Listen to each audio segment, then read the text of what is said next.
Oh, God. Welcome to Pickaxe and Roll. I'm your host, Ryan Blackburn, at NJ Blackburn on Twitter. I am here. A little bit more present maybe than the Nuggets were last night, but I am here to cover what was maybe the worst loss in the Nikola Jokic era. I think that's a fair designation. I think that there's a lot to talk about. There's obviously a lot to discuss. There's a lot to go over. And I'm glad I can do it here with all of you. Thank you so much for tuning into the show. Really appreciate all the love and support on the podcast as always. Please hit that like button, hit that subscribe button down below as we try to get through this. As if you're a Nuggets fan and you're looking for where the hell to think, what the hell to look for in this moment, we're going to try to get through it. And I'm going to try to take as mature of an approach as I possibly can for this, because everybody is currently in the dumps and everybody's currently extremely sad and trying to figure out how to process what was, I think, the craziest moment of the Nikola Jokic era, the Jamal Murray era, the Michael Malone era, however you want to discuss it. This was bad. This was really, really bad. And we're going to talk about how it happened. We're going to talk about why it happened and everything in between. First, I got to tell you about BetOnline, the number one source for all your summer sports this season for the MLB, golf, NBA, NHL playoffs. You can get all the latest stats, news, and information on the teams that you follow. All you got to do is make sure to head over to the website betonline.ag today, or use your mobile device to get it on the action, to get all the latest odds and lines and everything in between.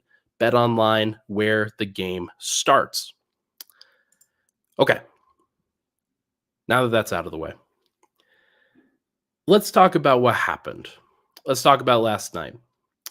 I'm going to go over the game flow in the first segment. We're going to go over just how bad this loss was in the second segment, and then talk about what comes next in the third segment. So stick around if you're interested in hearing some of the layers to this, because I know that there's a lot of folks that are trying to process it all. So should be very interesting to see. I'm going to address this one right now. T-Wolves got away with a lot of no calls. Nuggets look like a very mid team. Both teams can be true at once. Exactly. That is the amount of nuance that you need. And I think that last night, the Nuggets, if they were a team that had a stronger will, that had a stronger desire to be there, and a stronger amount of not just character, but like composure, then they would have been able to fight through it yesterday and make it a game, regardless of the fact that they felt like they were getting harassed. They felt like they were not getting a lot of calls, yada, yada, yada. Last night's team did not show any composure. They did not show any desire to be there. And the heads were hanging on the sideline in the second quarter. And it just felt like there was no hope in the building, and the Nuggets had no hope left to give. And if the Timberwolves, who are a great defense, if they are the team that is going to expose that, fine. Like, it is what it is.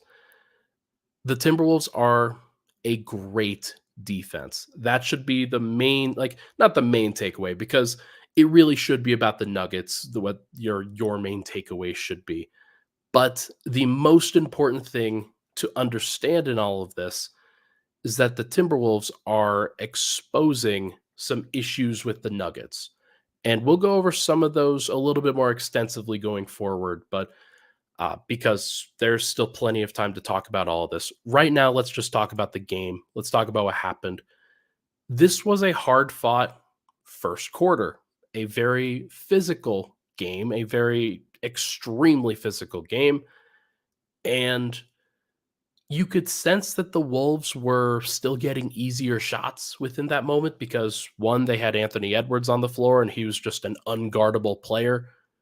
Uh, but the other is that the T-Wolves, despite the fact that they did not have Rudy Gobert, who, congratulations to him, birth of his own child, his first child, he was not there last night. And I, along with many others, thought that Denver would have a better opportunity to win last night without Rudy Gobert. As it turns out, that was a complete mistake. Denver couldn't score. They couldn't score in the first quarter. They couldn't score in the second quarter or the third quarter or the fourth. They finished with 80 points. They lost 106 to 80, and it was not as close as the scorecard indicated because they had to fight through a bunch of physicality. They had to fight through what they felt like was a really unbalanced whistle. I don't think it was unbalanced. I just think that the Wolves were better at handling that physical pressure, and they were better at applying that physical pressure than the Nuggets, who honestly just look tired and run down. They don't look like they are physically capable of playing at that speed and that with that ferocity. But it was a hard-fought first quarter, and it was extremely physical, and guys like Justin Holiday came off the bench and had some good plays. And then the play between Michael Malone and Marc Davis happens, where Jamal Murray's in the post, trying to guard against Karl Anthony Towns. Cat runs him over right in front of Marc Davis. No call. Cat ultimately gets the bucket. Michael Malone calls a timeout, immediately goes over to Marc Davis, gets in his grill.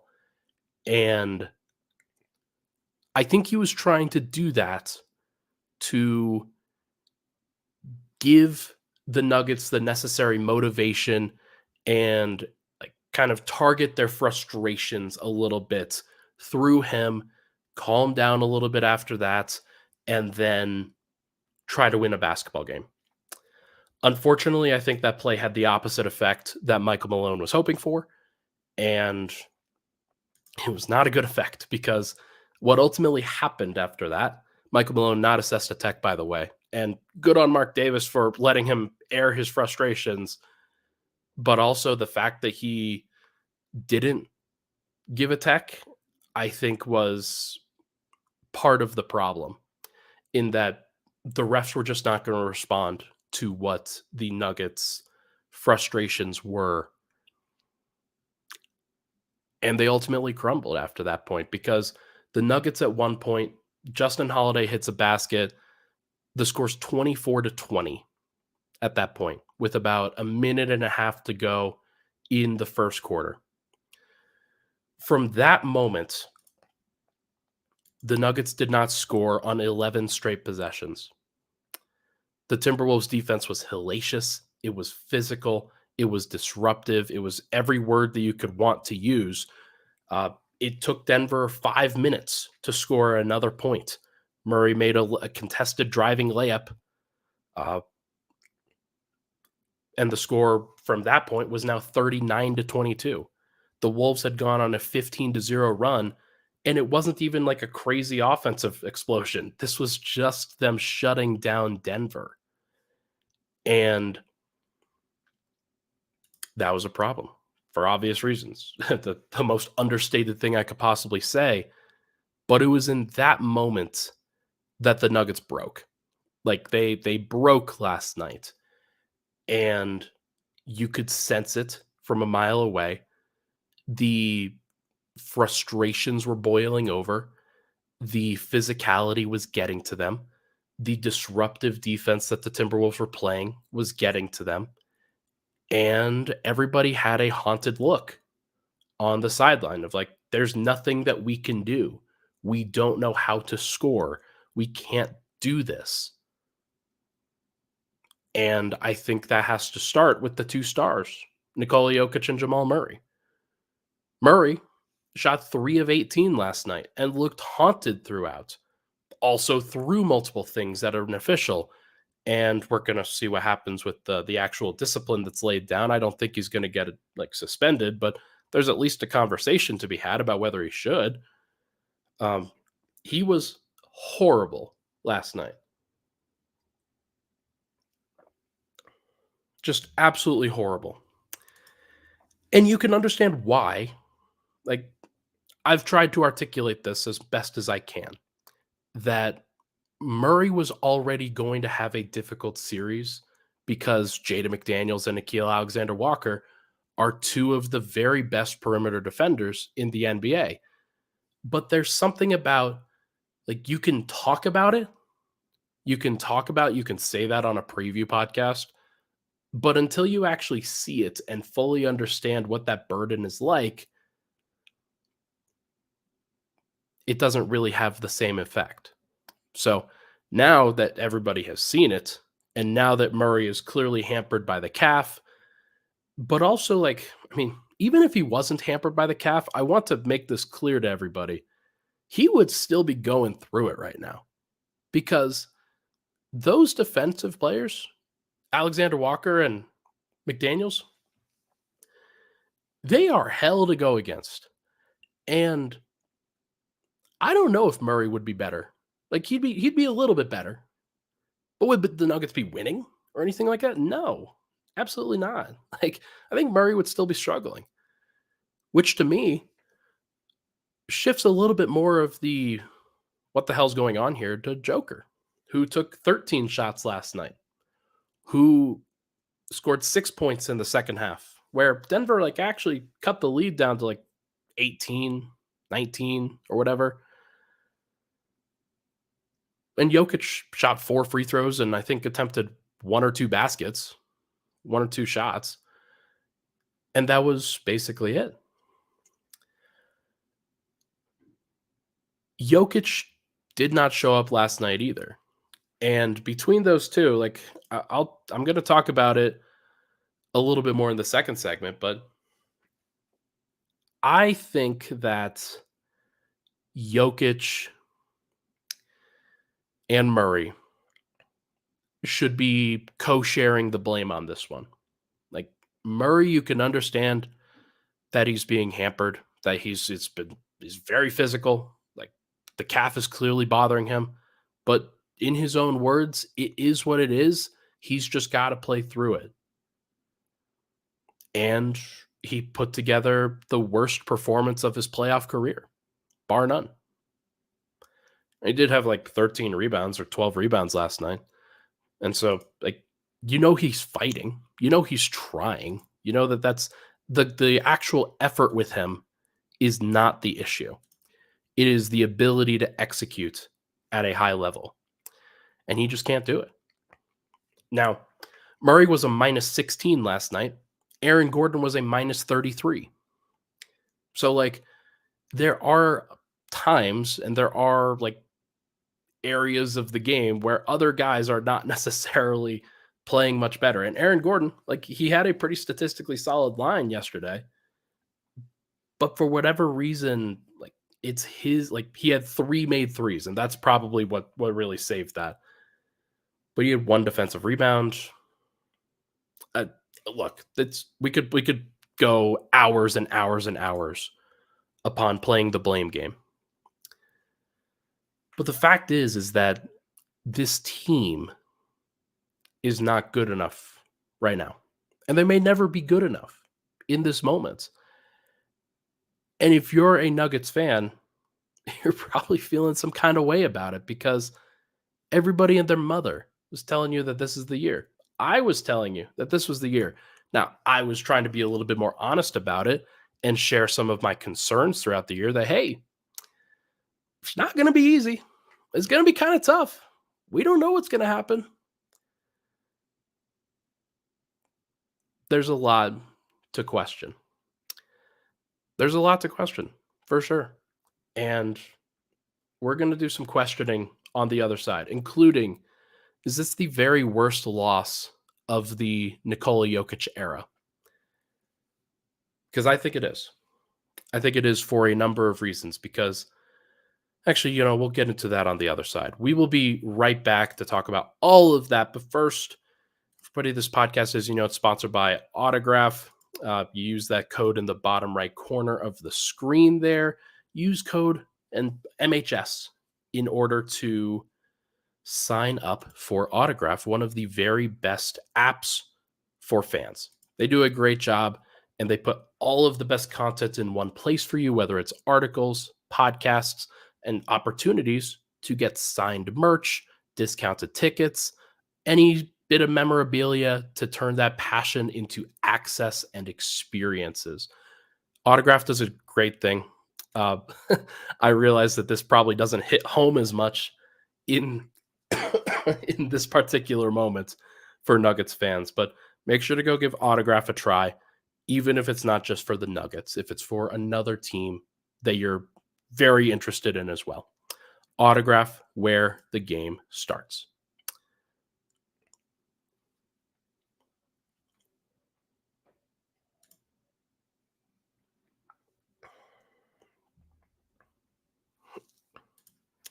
All right, we're back. Pickaxe and Roll, Ryan Blackburn here. Thank you so much for tuning into the show. Let's talk about this. Seeing a lot of criticism of Jokic, seeing a lot of criticism of Murray, seeing a lot of criticism of Malone, seeing a lot of criticism of everything involved. And yeah, I think that this is a salient comment from Fernando. We can critique Jokic without it being turning on him. He's the best player. We love him. He also needs to be much better. This is how I would talk about all of the Nuggets. I would not turn on anybody. And here's why. This is the darkest moment that the Nuggets have had to face in a long time. If you remember at the end of last podcast, where I talked about adversity and I talked about the situation that the Nuggets find themselves in and how the last time they handled adversity, it went pretty well. This time it hasn't gone well, but this is still very close to, it's not exactly, but it's very close to the team that just won a championship, that has been together, that was great throughout much of this season, that is currently going through a really difficult moment. I think stemming from an unfortunate injury to a very important player. All of this, not all, but a vast majority of this is stemming from Jamal's calf injury and the frustration that he feels, but also I think the sense of how rickety the infrastructure is. Denver has a formula that they try to follow, right? It's the Jokic Murray two-man game. It's Jokic post-ups. It's Murray carrying the bench. That's what got them through the playoffs last year. And they were tremendous. They were awesome. And they even faced a Minnesota team that wasn't quite ready for what Denver was bringing. But they faced a Minnesota team that had a fair amount of their guys and couldn't hang with Denver at that point. Now, they were figuring some stuff out at the end. And I think games 3, 4, and 5 of that series were a lot more indicative of how close this matchup was than games 1 and 2 last year, where Denver, they won that series in games 1 and 2. It was just going to be a matter of time at that point. I think the real appreciation here should be about the Timberwolves and how unbelievable defensively they are. But when you're in these situations, you have to look inward. You have to look to your leaders. You have to look to where that leadership is coming from. And I can understand why people would be frustrated. I can understand why people would be very worried about Denver's leadership right now. Because here's where I come down on this. Last night, Jamal Murray threw a heat pack at Marc Davis. He threw a towel at him. He shot 3 of 18 from the field. Clearly, he is frustrated. He did not speak to media. And that does not show a lot of leadership. It shows a lot of sort of hiding from the situation. And that's not great.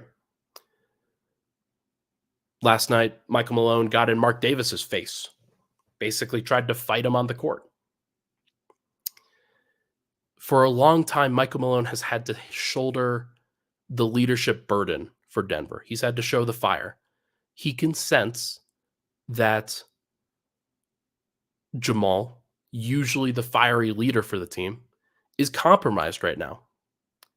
He has been like Murray's been horrible in these playoffs. The calf has really prevented him from but even before.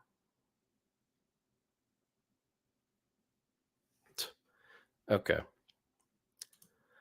I am sick. Look, can you not hear it in my voice? I've been sick for days. I don't know who this is, but back up. Back up. Yeah.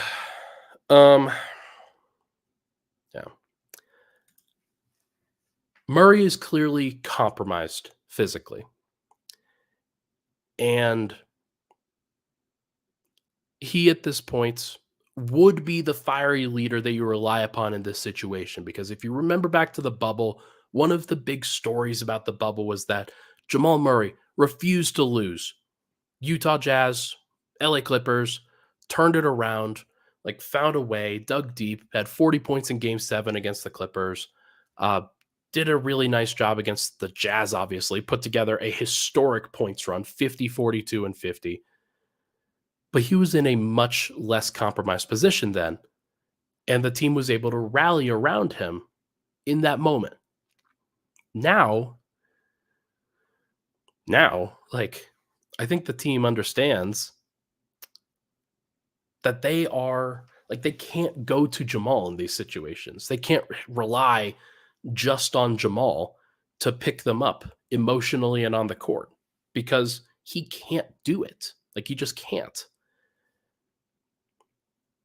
So, who else does it fall to? Well, you've got the best player in the world on your team. Or that's what we've been told. That's what we've said. Nikola Jokic last night in his press conference looked mildly disappointed. That's how I would describe him. He wasn't throwing a temper tantrum or anything like that, but it was almost apathetic in the way that he addressed some of the concerns and addressed some of the problems that Denver's facing. And if you're playing body language doctor, if you're listening to the responses, the one question of how you expect the team to come out for game 3, and Jokic's response was, I don't know, we will see. That's not super encouraging if you're Denver, because you want him to show some spine. You want your leader to show some actual chutzpah, some desire to stay here, to not be humiliated. And because the team's getting humiliated right now for everyone to see. This is the champions, the defending champs. And I don't know. If you're a Nuggets fan, I can understand being frustrated with that mindset. And Jokic is obviously not he's not this rah-rah guy. And he's never been a rah-rah guy. That's not who he is. But at some point, somebody has to be that. And Jamal can't be that right now. And Michael Malone is the coach. So who's it going to be? Who's going to step up? KCP? He's been getting flambéed by Anthony Edwards. Just absolutely demolished. Is it going to be Aaron Gordon? He's minus 56 in the series, by far the worst on the team. The team is not winning his minutes, and it's not just his fault, but like there's something going on with his minutes right now that has been horrible.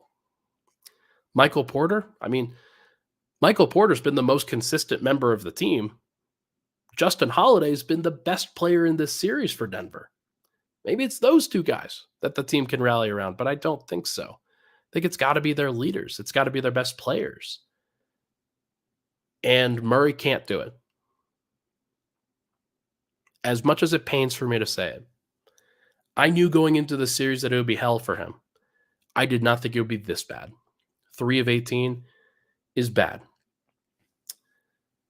With Jokic, you would like for him to take advantage of Rudy Gobert not being out there, of the defensive player of the year not being out there.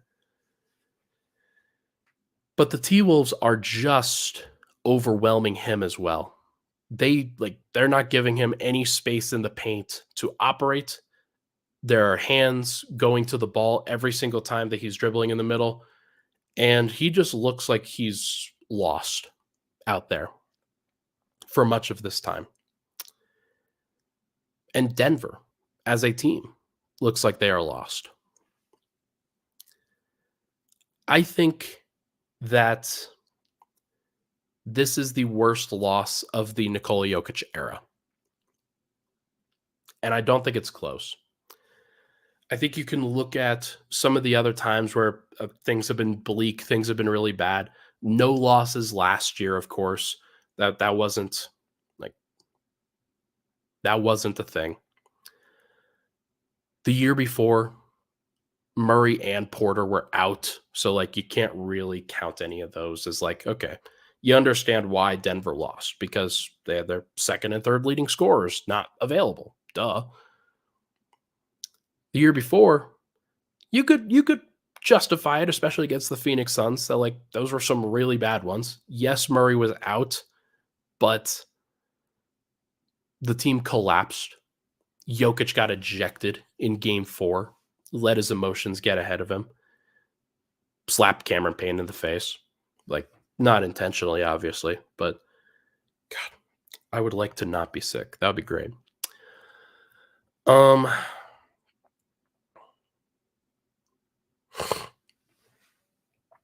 then you got to go back probably all the way to the bubble. That's the only thing that's the only loss I can really see. Because Game 7 Western Conference semifinals in 2019, where Denver, that was a disappointing one, but Denver was that was their first playoff run. So you can't have really expected that much from the team. The Nuggets were just happy to get out of the first round. So I think that this one is the worst loss. And it's also the one where the Nuggets opened themselves up to the most criticism because they are now at the center of everything. Everybody's watching them. Everybody's trying to see, how are they going to react? What are they going to do? What is this going to mean for the team? Is this team breaking up? And you open yourself up to that because of how you handle yourselves last night. Denver opened themselves up to a lot. And there's a lot of things that we're going to talk about. I don't think Denver's going to win another game. I don't. I think that they're kind of broken right now. That sucks because I'd love to be the guy who's yeah, hey, positivity. Let's learn from this moment. Let's be better. But the last time I saw this from Denver was against that Phoenix team in 2021, where it felt like there was nothing that the Nuggets could do to help themselves. It felt like the Suns had their number immediately. And now, at this point, it's just about trying to think about where they go from here. Doherty says, Matt Moore has an interesting theory that the Nuggets are paying the price for pushing for the 1 seed after the All-Star break. I think it's a good theory.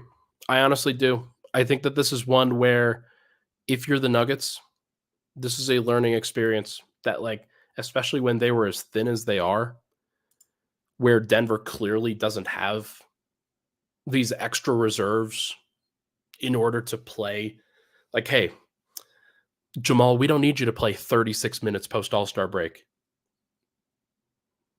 and then play every game and then get yourself hurt.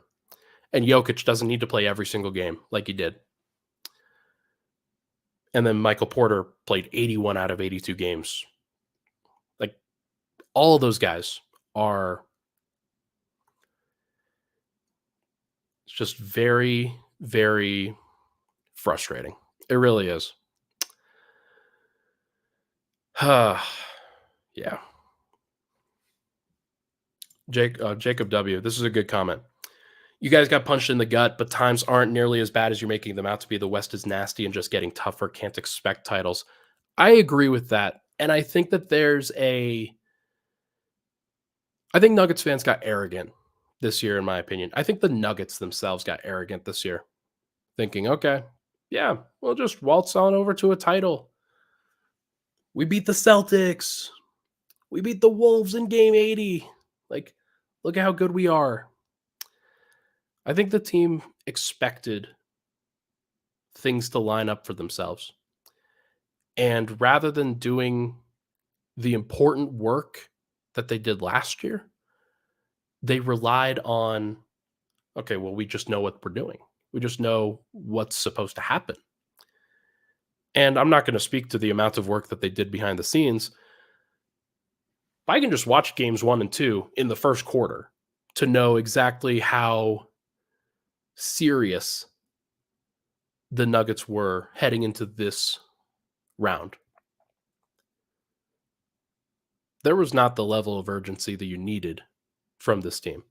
And I thought that in game 2, it would look a little bit better. And maybe it did for like a little bit, but I don't know.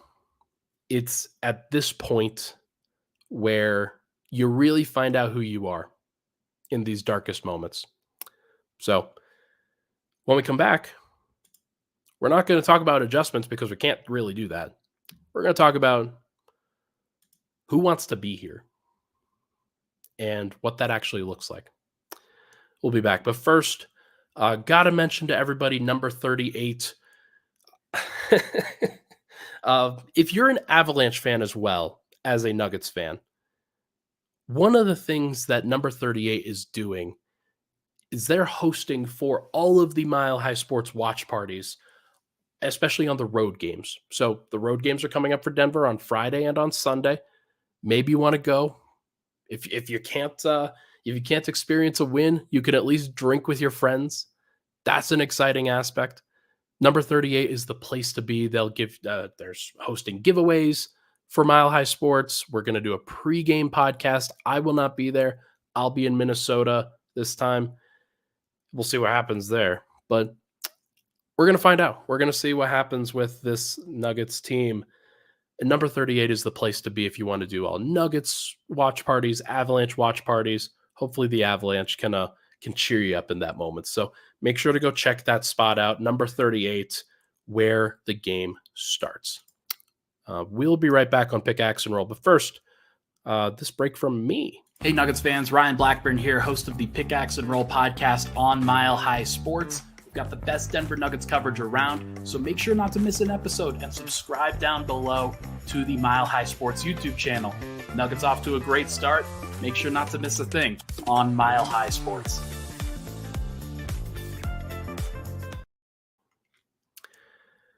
Man, the comments are going at it. There's a lot of folks that are in here for pack season for Denver, and I understand why. I do think Nuggets fans got a little bit arrogant, and we're just saying, hey, like we'll definitely get through this, like because of how the regular season went and because of how last playoffs went. Every year is different. Every series is different. The Nuggets needed to bring a larger level of intensity and focus to this one than they did, and they're going to get packed up as a result. So let me address this first. Nick asks, Ryan, could you see any major trades this offseason? I am not going to discuss transactions until the season is over.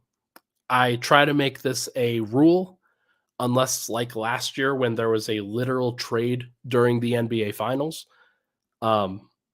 I am not going to discuss transactions until the end of the year because I think it's important to this particular team and it's important. And I've done this in past years as well, back in 2022, back in 2021, when clearly it wasn't Denver's year, yada, yada, yada. I am going to give this Nuggets team the respect it deserves because they did win 57 games. They tied the franchise lead for most wins in a season. So, look, respect to the players. As long as they show respect in game 3, then I won't be talking about transactions until after the season is over. Suffice to say, by the way, there will be changes if it goes out like this. There will be changes, and they might be big ones. We can't talk about game 3 adjustments. That's not it's not reasonable. Also, there's 3 days between now and game 3. Today is Tuesday, May 7th. The Nuggets play on Friday. So not only will they have Wednesday and Thursday as well to try to figure something out, but I will also have Wednesday and Thursday to try to figure out what the heck the Nuggets are supposed to do at this point. Gosh, what is going on in the comments, man? This is the time, and I wanted to make this point.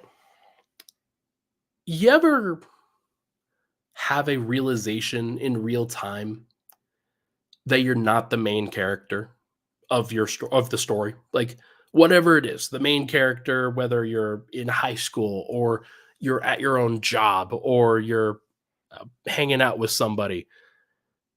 You ever realize that you're not the main character? I think the Nuggets are, and I think Nuggets fans are slowly coming to the realization that the Timberwolves are the main character here. They are the team that has delivered. They are the team that has put themselves into a position where they can dominate, where they can make other teams look foolish, where they can do everything that they can to demoralize the opposition. Just like they did against Phoenix, they're doing the exact same thing in the second round against Denver. And you got to give the Timberwolves a bunch of credit for that. They are the main character here. They are the team that deserves moving on. Clearly, like the Nuggets have not shown what they are supposed to be doing. And it's disappointing. It's clearly a disappointing thing, but like Anthony Edwards is getting a lot of Michael Jordan comparisons right now. He looks the part. He did the Jordan shrug yesterday. It was kind of cool. All in a very like painful, ugly, disgusting way if you're a Nuggets fan. But like if you're an NBA fan and you see Anthony Edwards do the Jordan shrug, that means something. It does. Like that dude is announcing himself on the biggest stage as one of its biggest players. And the rest of the team, Jaden McDaniels, Nickeil Alexander-Walker, to a lesser extent, Kyle Anderson, Naz Reid, Karl Anthony Towns, those guys announce themselves as incredible defensive contributors as well. This T-Wolves defense is one of the greatest I've seen. They are the team that is perfectly built to take down the Denver Nuggets and deserves to be discussed as such. Even if Denver was fully healthy, even if Denver was fully motivated and they had self-belief, they may still not have won. And I'm very curious to see how Denver responds to that and how the Timberwolves respond to that, because I think that they're going to get even better when they go home. Now, they might relax a little bit because they have done the hardest work, but I don't think it means that they're going to lose anytime soon. It just means that they might lose by less, or they might win by less, excuse me. But if you're Denver, and if you've had this realization, okay, maybe it's not your year. Maybe this isn't meant to be. Maybe the story that you're telling yourselves about how good the team is, about how there are championship expectations about how this team needs to carry themselves like a champion. We're going to see that put to the test. Visible Man says, so you're saying it's a sweep now? Probably. Like, if you're Denver, what is game 3 supposed to look like that's different? What is game 4 supposed to look like that's different?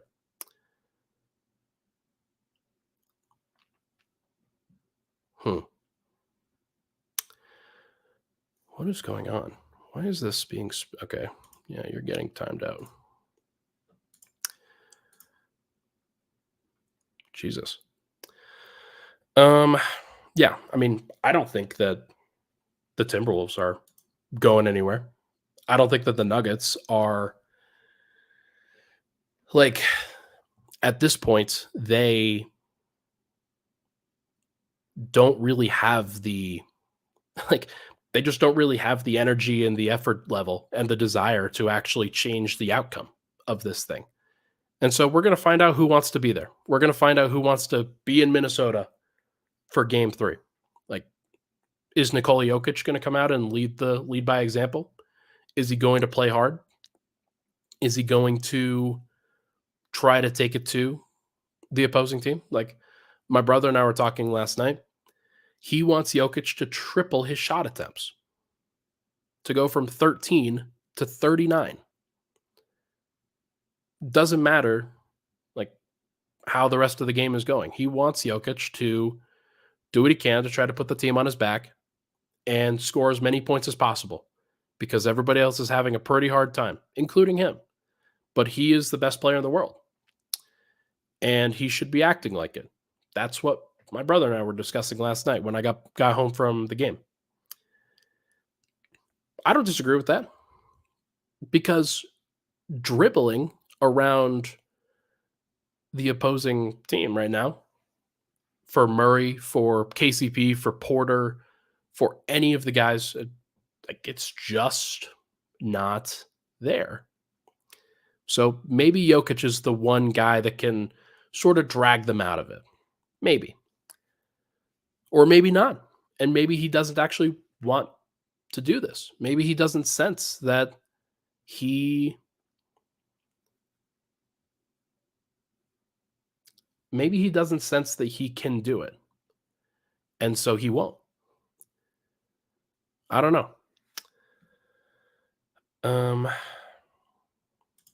Jokic just showed zero motivation. He was asked what motivates him. He took forever to answer and says maybe winning.